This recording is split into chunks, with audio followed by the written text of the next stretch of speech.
first time I saw the house, it looked normal. Nothing like the crumbling mansions you hear about in ghost stories. No bloodstains on the walls, no broken windows, no eerie towers looming over a forgotten graveyard. It was a simple two-story house with an overgrown garden, tucked away on the outskirts of town. It had been empty for years. At least, that's what the landlord told me. I should have known something was off when I saw the rules taped to the fridge.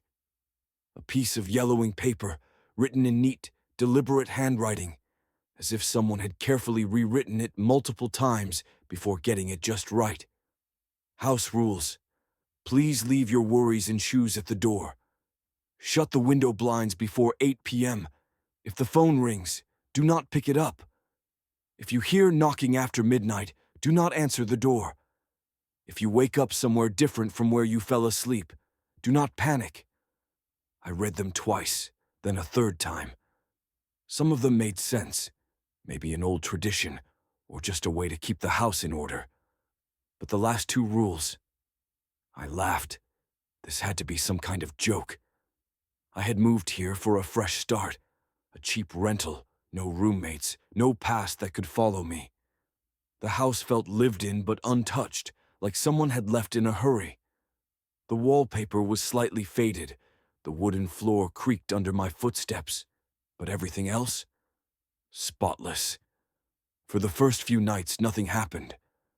I followed the rules. At first, just for fun. I shut the blinds at 8 p.m., ignored the phone when it rang once, wrong number probably, and locked my doors before bed. The house was quiet, empty, until the first message appeared. The first message. It was the fifth night when I noticed it. Something had changed. The house smelled different, not like dust or old wood, but something bitter, metallic, like burnt paper. And there, on the fridge, the rules had changed. New house rules. Please leave your worries and shoes at the door. Shut the window blinds before 8 p.m. If the phone rings, do not pick it up. It is not for you. If you hear knocking after midnight, do not answer the door, no matter who you think it is. If you wake up somewhere different from where you fell asleep, do not panic, do not speak, do not move. My stomach twisted. Someone had been in my house. I checked the locks, still bolted. I checked the windows, still shut. Maybe I just hadn't noticed before. Maybe I had misread them the first time. But something about the last rule, the way it was written in dark, smeared ink, sent a chill through me. I stared at the fridge for what felt like hours. Why had the rules changed? Then the phone rang. The phone call. The shrill, old-fashioned ring echoed through the house. I froze. It was almost midnight. Who the hell was calling me? If the phone rings, do not pick it up. The warning flashed in my mind. But that was ridiculous, wasn't it? It was just a phone. Probably a scam call or a wrong number. Maybe the previous tenant had forgotten to disconnect the line. The ringing continued. I reached for it, hesitated. Then, against every warning in my gut, I answered. Silence. For a long, awful moment, I thought the line was dead. Then, a soft breathing on the other end, and a voice, fragile, frantic, desperate. Please, please help me. I am trapped. He won't let us leave. My hand tightened around the receiver. I have my baby with me. I don't know how much longer we have. The voice was trembling, as if the person was hiding from something.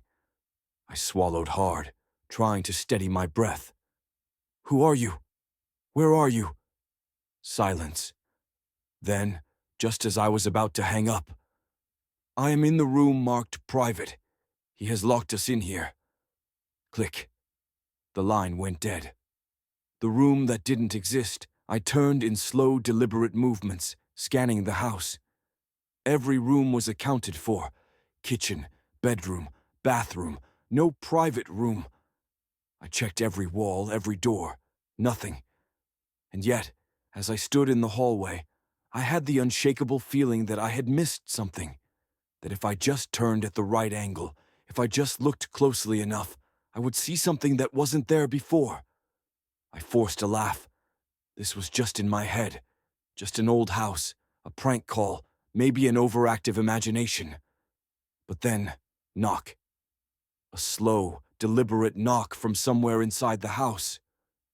I spun around. The noise had come from down the hall, but there was nothing there, just the old wallpaper, just the silent rooms. And then, the knock came again, louder, closer. I backed up, my heart hammering in my chest. The phone rang again. This time I didn't answer. The phone didn't ring again that night. But I didn't sleep. I couldn't. I lay in bed staring at the ceiling, my mind racing. Who had called me? Who was trapped in the room that didn't exist? And more importantly, who was he? The air in my bedroom felt too still, as if the house itself was holding its breath. I kept listening for footsteps, for movement, for another knock in the hallway. But there was nothing.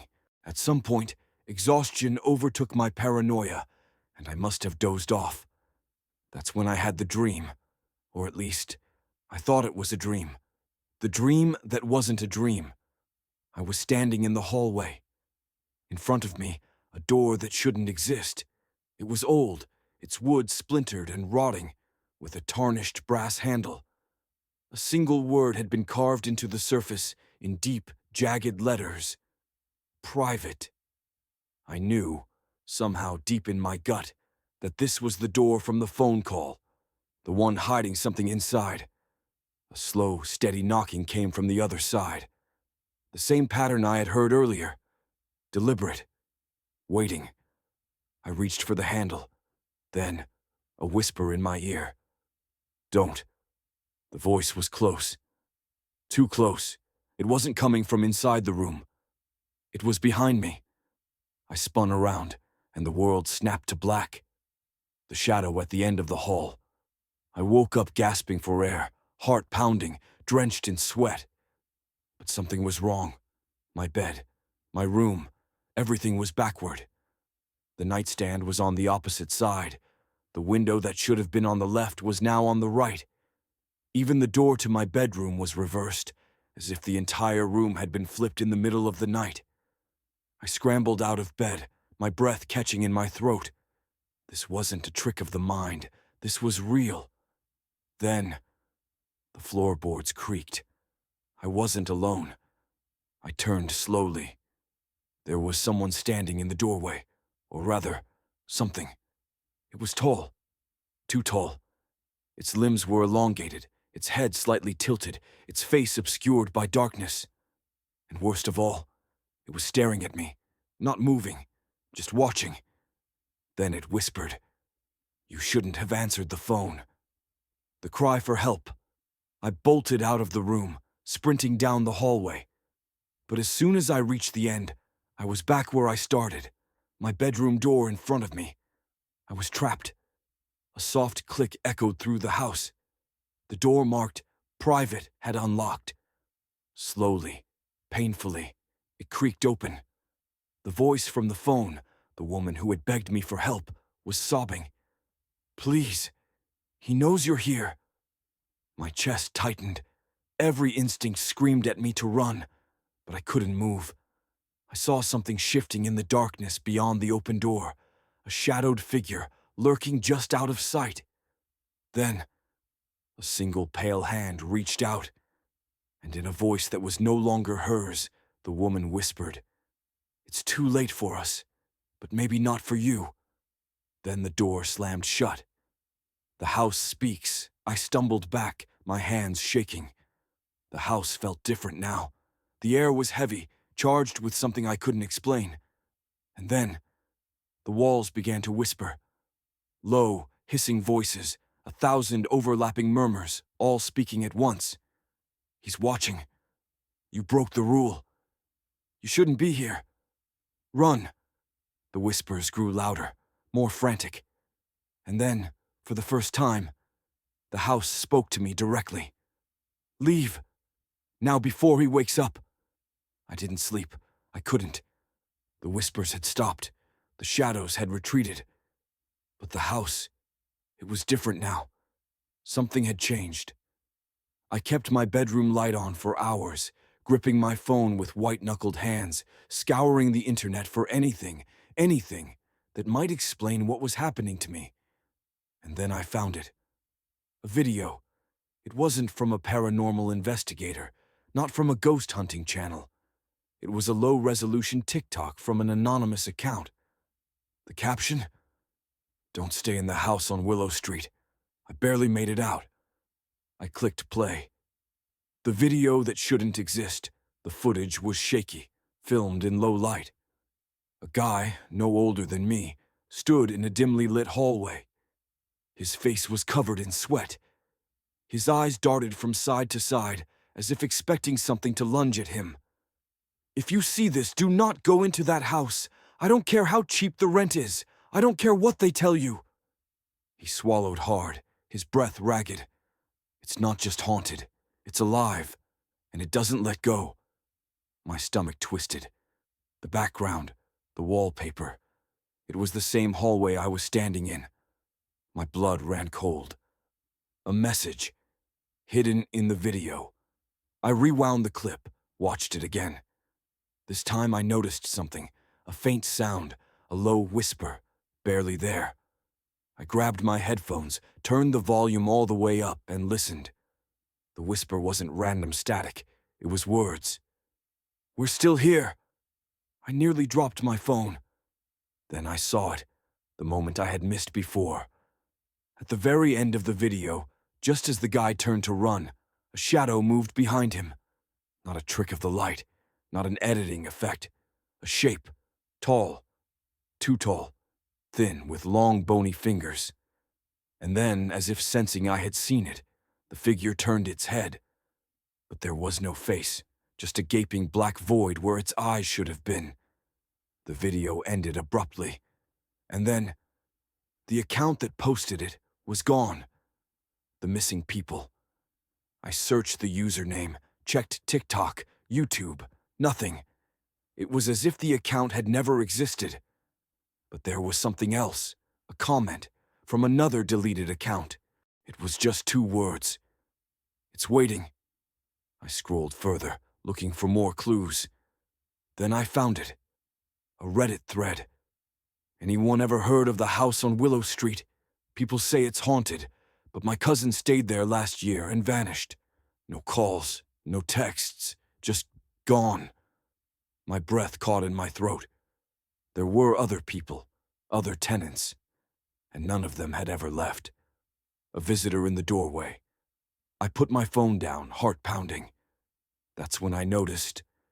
The air felt thick, stifling, like someone was standing too close to me. Then, a knock. I jumped, my pulse hammering against my ribs, slow, deliberate. 1, 2, 3. The door to my bedroom. I swallowed hard, forcing myself to move. The knob turned. The door creaked open. And standing in the doorway was no one, just darkness. But something felt wrong. The hallway, it looked longer. The walls stretched further than they should. The light flickered. And then, the voice from the video whispered from the shadows. "It's watching." I locked my bedroom door that night. I told myself it was just paranoia. The video, the whispers, they were messing with my head. But deep down, I knew better. Something was wrong. And the house, it wasn't done with me. The first night, sleepwalking into darkness. The next morning, I woke up exhausted. My limbs felt heavy. My head pounded. Then I noticed something strange.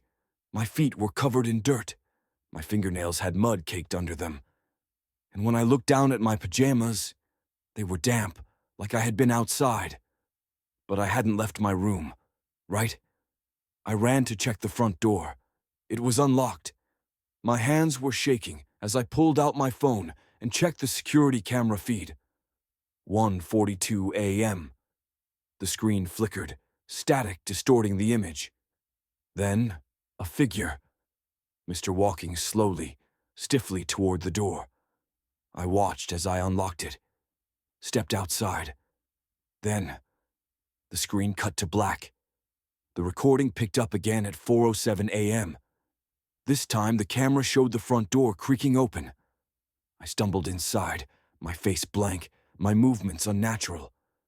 Then, just before the footage cut out again, I saw it. A shadow, standing in the yard, watching, waiting. The whispers begin. That night, I locked the door. I double-checked the windows. I even set up my phone to record again, but I never made it to morning. Somewhere around 3 a.m., I woke up, but I wasn't in bed. I was standing in the hallway, facing the private room, the one room in the house I had never dared to open. My hand was on the doorknob, and the whispers, they were coming from inside. "Open it! Let us in! We're so hungry!" The doorknob turned on its own. I stumbled backward, heart hammering against my ribs. The whispers grew louder. Then, a knock, from inside the room. 3 slow, deliberate knocks, and then the voice spoke, clearer than ever. "You're almost ready." The mark on my skin. I don't remember how I got back to bed. All I know is when I woke up, my wrist was burning, like something had branded me. I rushed to the mirror, rolled up my sleeve, and that's when I saw it. A handprint, not a bruise, not a rash, a burned-in handprint, blackened like an old scar. I ran my fingers over it, trying to wipe it away, but it wasn't going anywhere. The mark was inside my skin, and for the first time, I realized the house had touched me. It wasn't just whispering anymore. It was claiming me, a visitor in the hallway. That night, I didn't even try to sleep. I kept every light on. Sat in the corner of my room, watching the hallway through the crack of my door, waiting. And then, it happened. At 3:14 a.m., the lights flickered, the air turned ice cold, and the floorboards creaked under a weight that wasn't mine. Slow, deliberate footsteps. Something was walking toward my room. I held my breath. Then, through the tiny gap in my door, I saw it.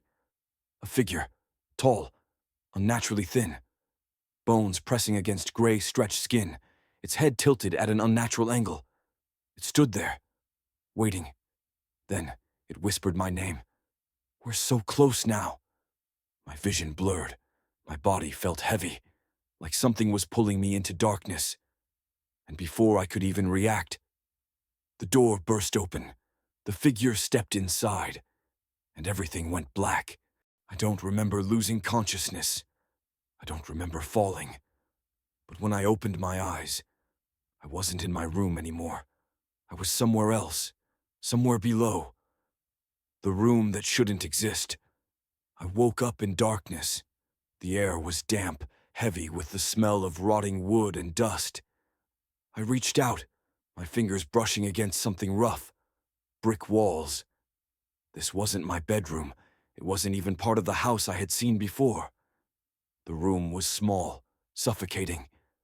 And then I saw the door, the one labeled private. Except this wasn't upstairs. This wasn't in the hallway. This was somewhere deeper, somewhere below the house. And the worst part, the door wasn't locked anymore. Something was breathing in the dark. I took a step forward. The wooden floor creaked under my weight. Then, a breath, low, shallow, right behind me. I turned slowly, heart hammering against my ribs, and in the farthest corner of the room, something was standing there. A figure. Tall, bent at an unnatural angle, its head nearly scraping the ceiling. Skin gray, stretched too thin over jagged bones. Its arms were wrong. Too long, too thin. Fingers dragging across the floor. And then, it took a step toward me. The old wooden floor screamed under its weight. Then another step, and another. And then I saw its eyes, black, empty pits, and its mouth, stitched shut with old, rusted thread. But even without lips to move, I heard it. The whisper, slipping through the air like a cold breath against my skin. We've been waiting. The room of the forgotten. My back hit the door. I reached for the handle, but my fingers touched bone. The walls, they weren't brick. They were made of hands, pale, decayed fingers pressing outward, trapped beneath the surface. And that's when I saw them. The faces, dozens, hundreds, faint impressions in the walls, like something had been swallowed alive, buried beneath the wood itself. Their mouths were moving, but no sound came out. Silent screams. Trapped. Forever. And before I could even process what I was seeing, the figure was right in front of me, its head tilted, and its mouth.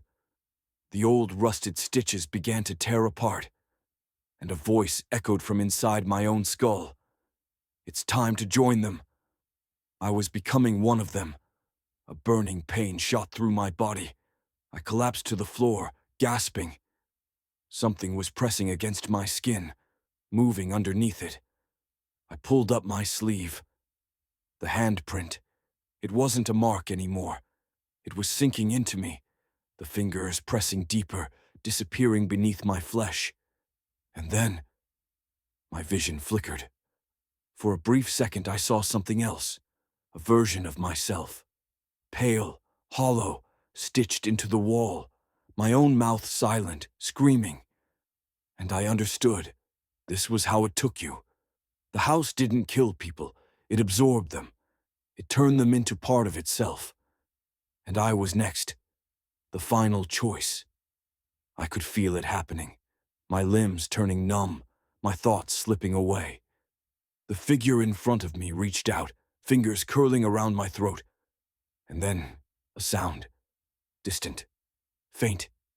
A voice. Please save us. I am trapped with my baby. The same words, the same desperate plea from the phone call. Except this time, I knew where she was. Somewhere beyond the walls. Somewhere deeper. Still waiting to be saved. And I had one last chance. Run.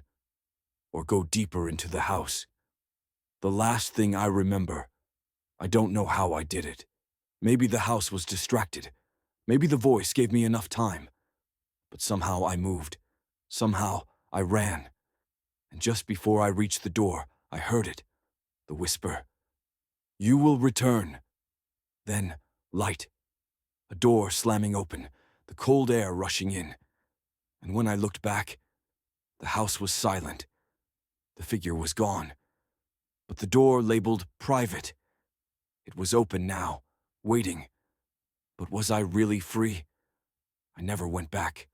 I don't know what happened to the house after that night. All I know is that it let me go, but not without a price.